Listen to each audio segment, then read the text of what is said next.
ವರ್ಷ ಆದಷ್ಟು ವಿಶೇಷವಾಗಿ ಮಾಡಬೇಕು ಅಂತ ಒಂದು ಅಂದ್ಕೊಂಡಿದ್ದೇವೆ. ಹಾಗಾಗಿ ಅನೇಕ ಸ್ಪರ್ಧೆಗಳನ್ನು ಇಟ್ಟಿದ್ದೇವೆ. ಅದರಲ್ಲಿ ವಿಶೇಷ ಅಂತ ಹೇಳಿದಾಗ ಶಿರೂರು ಮಠ ಅಂತ ಹೇಳಿದಾಗ ಹುಲಿವೇಷ. ಹಾಗಾಗಿ ಹುಲಿವೇಷವನ್ನು 2 ದಿವಸ ಅಂತ ಮಾಡಿದ್ದೇವೆ. ಯಾವಾಗಲೂ 1 ದಿವಸ, ಈ ವರ್ಷ 2 ದಿವಸ ಆ ಕಾರ್ಯಕ್ರಮ ಸ್ಪರ್ಧೆಗಳು ಅಂತ. ಯಾಕೆ ಕೇಳಿದರೆ ಅನೇಕ ತಂಡಗಳು ಕೃಷ್ಣನ ಜನ್ಮಾಷ್ಟಮಿಗೋಸ್ಕರ ವೇಷವನ್ನು ಹಾಕ್ತಾರೆ.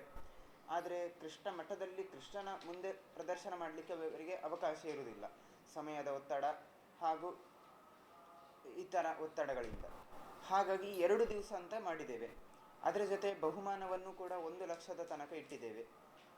ಇನ್ನು ಬೇರೆ ಸಂಭ್ರಮಗಳು ಅಂದರೆ ಈಗ ಕೃಷ್ಣ ಮಲ್ಲಯುದ್ಧ ವಿಶಾರದ ಅಂತ. ಮೊದಲು ಕಂಸನ ಸಂಹಾರ ಮಾಡಲಿಕ್ಕಿಂತ ಹಿಂದೆ ಆ ಮಲ್ಲಯುದ್ಧ ಕೃಷ್ಣ ಆಡ್ತಾನೆ, ಮುಷ್ಟಿಕ ಮತ್ತು ಚಾಣೂರ ಇಬ್ಬರನ್ನು ಸಂಹಾರ ಮಾಡ್ತಾನೆ ಅಂತ. ಹಾಗಾಗಿ ಆ ಒಂದು ಮಹಿಮೆಗೋಸ್ಕರ ಈ ವರ್ಷ ಮಲ್ಲಯುದ್ಧವನ್ನು ಇಟ್ಟಿದ್ದೇವೆ. ಅದೇ ರೀತಿ ಈ ಕ್ವಿಜ್ ಎನ್ನುವಂಥದ್ದನ್ನು ವಿಶೇಷವಾಗಿ ಈ ವರ್ಷ ಮಾಡಿದ್ದೇವೆ. ಮತ್ತು ಉಳಿದಂತಹ ಕಾರ್ಯಕ್ರಮ ಪ್ರತಿ ವರ್ಷ ಇದ್ದ ಹಾಗೆಯೇ ಅದನ್ನು ಮುಂದುವರಿಸ್ತಿದ್ದೇವೆ. ಮತ್ತು ಅದೇ ರೀತಿ ಈ ಕೃಷ್ಣ ಮಠಕ್ಕೆ ಬರುವಂತಹ ಭಕ್ತರಿಗೆ ಬೇಕಾಗುವಂತಹ ಸೌಲಭ್ಯಗಳನ್ನು ಕೂಡ ಕೆಲವೊಂದು ಈಗ ಊಟದ ವಿಷಯದಲ್ಲಿ ಅದರ ವೇಸ್ಟನ್ನು ನಾವು ಹೇಗೆ ರಿಯೂಸ್ ಮಾಡಬೇಕು, ಅದನ್ನು ರೀಸೈಕಲ್ ಮಾಡುವ ರೀತಿ, ಈ ರೀತಿ ಅನೇಕ ವಿಚಾರಗಳನ್ನು ಮಾಡಿಕೊಳ್ತಿದ್ದೇವೆ. ಹಾಗೆ ತಮ್ಮೆಲ್ಲರ ಒಂದು ಸಹಕಾರದಿಂದ ಈ ಕೃಷ್ಣ ಜನ್ಮಾಷ್ಟಮಿಯೂ ಕೂಡ ವಿಶೇಷ ರೀತಿಯಲ್ಲಿ ಕೃಷ್ಣನ ಅನುಗ್ರಹಕ್ಕೆ ಪಾತ್ರ ಆಗಬೇಕು ಅಂತ ಹೇಳುತ್ತಾ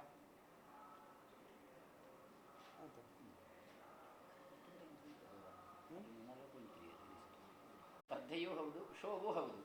ಅವರ ಒಳಗೆ ಅದು ಸ್ಪರ್ಧೆ, ನಮಗೆ ಅದು ಶೋ. ಹಾಗೆ ಅಂದ್ರೆ ಅದಕ್ಕೋಸ್ಕರ ಬರ್ತಾರೆ. ಕೆಲವರು ಮಂಡ್ಯದಿಂದ ಬರ್ತಾರೆ, ಕೆಲವರು ಮಂಗಳೂರಿನವರು ಇದ್ದಾರೆ.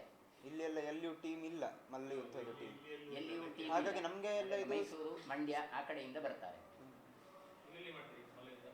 ಶಿರೂರು ಮಠದ ಎದುರುಗಡೆ ಒಂದು ಸ್ಟೇಜ್ ಮಾಡಿ ಅದಕ್ಕೆ ಮಣ್ಣೆಲ್ಲ ಹಾಕಿ, ಅಂದರೆ ಸಂಪ್ರದಾಯಬದ್ಧವಾಗಿ ಆಗಬೇಕು ಅಂತ. ಕೆಲವು ಸಲ ಈಗ ಮ್ಯಾಟ್ ಎಲ್ಲ ಹಾಕಿ ಮಾಡ್ತಾರೆ, ಅದು ಬೇಡ, ಕ್ರಮ ಪ್ರಕಾರ ಆಗಬೇಕು ಅಂತ ಹೇಳಿದ್ದೇವೆ. ಹಾಗಾಗಿ ಸ್ಪರ್ಧಾಳುಗಳು ಕೂಡ ಆ ಕಡೆಯಿಂದ ಅವರೇ ಕರ್ಕೊಂಡು ಬರ್ತಾರೆ. ಅಲ್ಲೆಲ್ಲ ಕೆಲವೊಂದು ಪರಂಪರೆನೇ ಉಂಟು, ಇವರು ಮಲ್ಲಯುದ್ಧ ಆಡುವ ಪರಂಪರೆ ಅಂತೆಲ್ಲ ಕೆಲವೊಬ್ಬರೆಲ್ಲ ಉಂಟು. ಹಾಗೆ ಅವರನ್ನೇ ಕರೆಯುವುದು.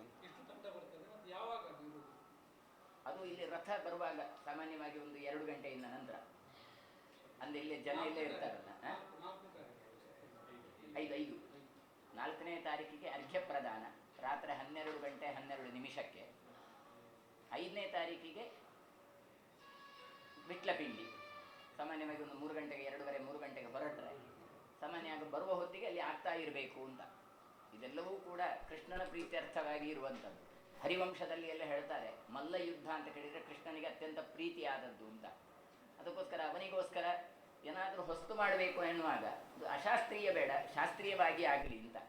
ಈಗ ಊಟದ ವಿಷಯದಲ್ಲಿಯೂ ಕೂಡ ಮಾಡಲೇಬೇಕಾದ್ದು ಏನು ಕೇಳಿದರೆ, ಇಲ್ಲಿ ಬರುವ ಎಲ್ಲ ಭಕ್ತರು ಕೂಡ ಪ್ರಸಾದಕ್ಕೋಸ್ಕರ ಬರುವವರು. ಆ ಪ್ರಸಾದ ಆಗಬೇಕು ಕೇಳಿದರೆ ಅದು ದೇವರಿಗೆ ಸಮರ್ಪಣೆ ಆಗಬೇಕು. ದೇವರಿಗೆ ಸಮರ್ಪಣೆ ಆಗಬೇಕು ಕೇಳಿದರೆ ಅದು ವ್ರತಕಾಲದಲ್ಲಿ ವ್ರತದ್ದು ಮಾತ್ರ ಸಮರ್ಪಣೆ ಮಾಡುವ ಕ್ರಮ. ಹಾಗಾಗಿ ಈ ಸಲ ಚಾತುರ್ಮಾಸ ವ್ರತದಲ್ಲಿ ಆ ರೀತಿಯಾದಂತಹ ಶಾಖಾ ವ್ರತ ಈಗ ಮುಗಿದಿದೆ. ಇವತ್ತಿನಿಂದ ದಧಿ ವ್ರತ, ಅದೆಲ್ಲವೂ 1 ತಿಂಗಳ ಕಾಲ ಎಲ್ಲರೂ ಕೂಡ ಅದನ್ನು ಅನುಭವಿಸಿದ್ದಾರೆ. ಅವರಿಗೆ ಬಾಯಿಗೆ ರುಚಿ ಆಗ್ತದ ಇಲ್ವಾ ಗೊತ್ತಿಲ್ಲ, ಆದರೆ ಪಾಪ ಪರಿಹಾರಕ್ಕೋಸ್ಕರ ಶಾಸ್ತ್ರದಲ್ಲಿ ಹೇಳಿದ ಒಂದು ಕ್ರಮವನ್ನು ಜಾರಿ ತಂದಿದ್ದೇವೆ. ಅದು ಕೃಷ್ಣನಿಗೆ ಪ್ರೀತಿಯಾಗಲಿ ಎನ್ನುವಂಥದ್ದು ಶ್ರೀಗಳವರದ್ದು ಸಂಕಲ್ಪ. 1.5 ಲಕ್ಷದಷ್ಟು ಬೇಕಾಗ್ತದೆ ಅಂತ ಹೇಳಿದ್ದಾರೆ. ಅದೆಲ್ಲವೂ ಕೂಡ ಸಾಮಾನ್ಯವಾಗಿ 3ನೇ ತಾರೀಕಿನಿಂದ ಆರಂಭ ಮಾಡ್ತಾರೆ. 3, 4, 5, ಆಮೇಲೆ 6ನೇ ತಾರೀಕಿಗೂ ಕೂಡ ಮಾಡಬೇಕಾಗತ್ತೆ. ಎಷ್ಟೋ ಜನರನ್ನು ಊಟಕ್ಕೆ ಕರೆದಿದ್ದೇವೆ. ಕೋಟಿ ತುಳಸಿ ಅರ್ಚನೆ ಮಾಡುವ ಒಂದು ಸಂಕಲ್ಪವನ್ನು ಮಾಡಿದ್ದೇವೆ. ಯಾಕೆ ಕೇಳಿದರೆ ಅಷ್ಟಮಿಯ ಹೊತ್ತು ಕೃಷ್ಣನಿಗೆ ತುಳಸಿ ಅರ್ಚನೆ ಮಾಡ್ತೇವೆ. ಆದರೆ ಎಲ್ಲರೂ ಕೂಡ ಅದರಲ್ಲಿ ಇನ್ವಾಲ್ವ್ ಆಗಬೇಕು ಅಂತ ಸಮಸ್ತರನ್ನು ಕರೆದಿದ್ದೇವೆ ಬರಬೇಕು ಅಂತ.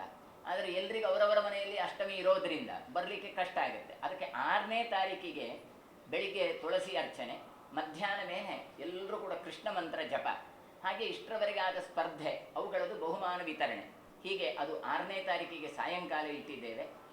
ಮತ್ತು ಪೂರ್ತಿ ಕಲ್ಚರಲ್ ಪ್ರೋಗ್ರಾಮ್ ಎಲ್ಲವೂ ಕೂಡ, ಅಂದರೆ ಕೃಷ್ಣನಿಗೆ ಪೂಜೆ ಮಾಡಬೇಕಾದ್ರೆ ಕೃಷ್ಣಂಚ ಬಲಭದ್ರಂಚ ವಸುದೇವಂಚ ದೇವಕಿ ಅಂತ ಹೇಳಿ ಅವನು ಒಬ್ಬನನ್ನೇ ಪೂಜೆ ಮಾಡಲಿಕ್ಕೆ ಹೇಳಿಲ್ಲ, ಸಪರಿವಾರವಾಗಿ ಪೂಜೆ ಮಾಡಲಿಕ್ಕೆ ಹೇಳಿದ್ದಾರೆ. ಹಾಗೆ ಕೃಷ್ಣ ಜನ್ಮಾಷ್ಟಮಿ ವ್ರತವೂ ಕೂಡ ಎಲ್ಲ ವರ್ಗದವರಿಗೂ ಆನಂದ ಕೊಡಬೇಕು. ಸಾಂಸ್ಕೃತಿಕ ಮೆಚ್ಚುವಂತಹ ಜನ ಇದ್ದಾರೆ, ಹಾಗಾಗಿ ಅವರಿಗೆ ಸಾಂಸ್ಕೃತಿಕ ಕಲೆಗಳು. ನಮ್ಮ ಉಡುಪಿಯ ಆಸುಪಾಸಿನವರಿಗೆ ಹುಲಿವೇಷ ಎನ್ನುವಂಥದ್ದು ಅತ್ಯಂತ ಇಷ್ಟದಾಯಕವಾದದ್ದು, ಹಾಗಾಗಿ ಅವುಗಳದ್ದು ಸ್ಪರ್ಧೆ. ಹಾಗಾಗಿ ಎಲ್ಲ ಸ್ತರದವರಿಗೂ ಕೂಡ, ಹಸಿದವರಿಗೆ ಊಟ, ಜ್ಞಾನ ಕಾರ್ಯಗಳು. ಹಾಗಾಗಿ ಧರ್ಮಸಭೆ ಅಂತ ಕರೆದು ಒಬ್ಬೊಬ್ಬರ ವಿದ್ವಾಂಸರನ್ನು ಕರೆದು ಅವರಿಂದ ಪ್ರವಚನವನ್ನು ಮಾಡಿಸುವಂಥದ್ದು. ಹೀಗೆ ಎಲ್ಲ ಮುಖದಲ್ಲಿಯೂ ಕೂಡ ಕೃಷ್ಣನ ಸೇವೆ ಆಗಬೇಕು ಅಂತ ನಮ್ಮದು ಶ್ರೀಗಳವರದ್ದು ಸಂಕಲ್ಪ. ಇಲ್ಲ, ಅವರದ್ದು ನಾವು ಹೇಳಿಲ್ಲ. ಅವರಾಗಿ ಸುಮಾರು ಹುಲಿವೇಷ ತಂಡದವರು ಬರುವುದೇ ಇಲ್ಲ. ಕಾರಣ ಏನು ಕೇಳಿದರೆ ರಥಬೀದಿಗೆ ಪ್ರವೇಶ ಮಾಡಲಿಕ್ಕೆ ಆಗೋದಿಲ್ಲ, ಮತ್ತೆ ಬಂದು ಹೋಗ್ಲಿಕ್ಕೆ ಸಾಮಾನ್ಯ 1.5 ರಿಂದ 2 ಗಂಟೆ ಟೈಮ್ ವೇಸ್ಟ್ ಆಗತ್ತೆ ಅಂತ ಅವರದ್ದು ಅಭಿಪ್ರಾಯ. ಹಾಗಾದರೆ ಕೃಷ್ಣ ಜನ್ಮಾಷ್ಟಮಿ ನಿಮಿತ್ತವಾಗಿ 40-50 ಟೀಮು ಇದೆ ಉಡುಪಿಯಲ್ಲಿ, ಆದರೆ ಯಾರು ಕೃಷ್ಣನ ಹತ್ತಿರ ಬರೋದಿಲ್ಲ, ಈ ವ್ಯವಸ್ಥೆ ಇಲ್ಲ ಅಂತೇಳಿ. ಅದಕ್ಕೆ ಆಲೋಚನೆ ಮಾಡಿದ. ಹಾಗಾದರೆ 4ನೇ ತಾರೀಕಿಗೆ ಕೃಷ್ಣ ಜನ್ಮಾಷ್ಟಮಿ ಹೊತ್ತು ಹೇಗೂ ಲೋಭಾನ ಸೇವೆ ಎಲ್ಲ ಆಗಿರ್ತದೆ, ಆಮೇಲೆ ನೇರವಾಗಿ ರಾಜಾಂಗಣಕ್ಕೆ ಬಂದು 4ನೇ ತಾರೀಕಿನ ಹೊತ್ತು ಕೂಡ ಬೆಳಗಿಂದ ಸಾಯಂಕಾಲ, ಹಾಗೆ 5ನೇ ತಾರೀಕಿಗೆ ಮತ್ತೆ ಸಾಯಂಕಾಲದಿಂದ ಹೇಗೂ ಸ್ಪರ್ಧೆಗಳಿರ್ತವೆ. ಹಾಗಾಗಿ ಮೊದಲನೇ ದಿವಸವೂ ಕೂಡ ಆಯೋಜಿಸಿದ್ದೇವೆ. ಇದು ಈ ಸಲದ ಒಂದು ವೈಶಿಷ್ಟ್ಯ. ಯಾಕೆ ಕೇಳಿದ್ರೆ ಅವರಿಗೆ ಆ ಟೈಮ್ ಸ್ಲಾಟ್ ಕೊಟ್ಟರೆ ಆ ಹೊತ್ತಿಗೆ ಅವರು ಬಂದು ಕೃಷ್ಣನ ಮುಂದೆ ಕುಣಿದು ಹೋಗಬೇಕು. ಇದು ಕೃಷ್ಣನಿಗೋಸ್ಕರ ಇರುವಂಥ ಹುಲಿವೇಷ. ಕೃಷ್ಣನ ಹೆಸರಲ್ಲಿ ಹಾಕುವುದು ಬೇರೆ, ಕೃಷ್ಣನ ಕ್ಷೇತ್ರದಲ್ಲಿ ಕುಣಿಯುವುದು ಬೇರೆ. ಅದಕ್ಕೋಸ್ಕರ ಅಂತಹ ಒಂದು ವ್ಯವಸ್ಥೆಯನ್ನು ಕಲ್ಪಿಸಲಾಗಿದೆ. ಅದರದ್ದು ಪೂರ್ತಿ ಮಾಹಿತಿ ಇಲ್ಲ, ಎಷ್ಟು ಎರಡೂ ಒಟ್ಟಿಗೆ ಬಂದಿದೆ. ಶ್ರಾವಣ ಶನಿವಾರ ಅನ್ನದಾನ ವಿಶೇಷ, ಅದರಲ್ಲಿಯೂ ಕೂಡ ಜನಸಾಮಾನ್ಯರಿಗೆ ನೆಲದಲ್ಲಿ ಊಟ ಮಾಡೋದು ಬಹಳ ವೈಶಿಷ್ಟ್ಯ ಶ್ರಾವಣ ಶನಿವಾರದಲ್ಲಿ. ಹಾಗಾಗಿ ಅದನ್ನು ನಿರ್ವಹಿಸುವುದು ಸ್ವಲ್ಪ ಕಷ್ಟವೇ ಸರಿ. ಅದಕ್ಕೋಸ್ಕರ ಬೆಳಿಗ್ಗೆಯೇ ಸಾಮಾನ್ಯವಾಗಿ 9-9:30 ಸಾಮಾನ್ಯವಾಗಿ ಪಲ್ಲಪೂಜೆ ಆದರೆ ಒಂದು 10 ಗಂಟೆಗಾದರೂ ಸಾರ್ವಜನಿಕರಿಗೆ ಊಟ ಆರಂಭ ಆಗಬೇಕು ಅಂತ ನಮ್ಮದು ಸಂಕಲ್ಪ. ಆಗ ಸ್ವಲ್ಪ ಜನಸಮ್ಮರ್ದವನ್ನು ಸ್ವಲ್ಪ ಕಂಟ್ರೋಲ್ ಮಾಡಲಿಕ್ಕಾಗತ್ತೆ. ಮತ್ತು 3 ಗಂಟೆವರೆಗೆ ಮಾತ್ರ ನಾವು ಊಟ ಕೊಡಲಿಕ್ಕಾಗೋದು ರಾಜಾಂಗಣದಲ್ಲಿ. ಯಾಕೆ ಕೇಳಿದರೆ ಆಮೇಲೆ ಅದು ಶುದ್ಧ ಆಗಬೇಕು, ಅಲ್ಲಿ ಮತ್ತೆ ಈ ತಂಡಗಳೆಲ್ಲ ಬರೋದರಿಂದ. ಹಾಗಾಗಿ ಅಲ್ಲಿ ಬೇಗ ಆರಂಭ ಮಾಡಬೇಕು ಅಂತ, ಆಮೇಲೆ ಎಲ್ರಿಗೂ ಕೂಡ ಕೃಷ್ಣ ಪ್ರಸಾದ ಸಿಕ್ಕಬೇಕು ಅಂತ ಎನ್ನುವ ದೃಷ್ಟಿಯಿಂದಾಗಿ ಉಂಡೆ ಚಕ್ಕುಲಿಗಳನ್ನು ಎಲ್ಲವನ್ನೂ ಕೂಡ ಮಾಡ್ತದೆ. ಬರುವ ಎಲ್ಲ ಭಕ್ತರಿಗೂ ವಿತರಣೆ ಮಾಡ್ತೇವೆ. ಆದರೆ ಸಂಪ್ರದಾಯವಾಗಿ ಕೊಡುವಂಥ ಯಾವ ಕ್ರಮಗಳು ಇದ್ದಾವೆ ಅವುಗಳನ್ನು ಯಥಾರೀತಿಯಾಗಿ ನಾವು ಮಾಡಲಿಕ್ಕೆ ಸಂಕಲ್ಪ ಮಾಡಿದ್ದೇವೆ. ಊಟದಲ್ಲಿ ವೈಶಿಷ್ಟ್ಯ ಏನು ಕೇಳಿದರೆ ಎಲ್ರಿಗೂ ಸಮಾನ ಭೋಜನ ಆದದ್ರಿಂದ ಯಾರು ಎಲ್ಲಿಯೂ ಊಟವನ್ನು ಸ್ವೀಕಾರ ಮಾಡ್ಬೋದು. ನೆಲದಲ್ಲೇ ಊಟ ಮಾಡಬೇಕು ಅಂತಿದ್ದವರು ಭೋಜನ ಶಾಲೆ ಮೇಲೆ ಬಂದು ತಾವು ನೆಲದಲ್ಲಿ ಊಟ ಮಾಡ್ಬೋದು. ಇಲ್ಲ ತಾವು ನಮಗೆ ಕೂತ್ಕೊಳ್ಳಿಕ್ಕಾಗೋದಿಲ್ಲ, ತುಂಬ ಜನ ಸಮ್ಮರ್ದ ಉಂಟು, ನಾವು ಟೇಬಲಲ್ಲಿ ಊಟ ಮಾಡ್ತೇವೆ ಅಂತ ಕೇಳಿದರೆ ಅವರಿಗೆ ಅಂತಹ ವ್ಯವಸ್ಥೆ, ನಾವು ಬಫೆಯಲ್ಲಿ ಊಟ ಮಾಡ್ತೇವೆ ಕೇಳಿದರೆ ಅವರಿಗೆ ಅಂತಹ ವ್ಯವಸ್ಥೆ. ಹೀಗೆ ಎಲ್ಲ ರೀತಿಯಾದಂಥ ವ್ಯವಸ್ಥೆಯನ್ನು ಕೂಡ ಕಲ್ಪಿಸಲಾಗಿದೆ.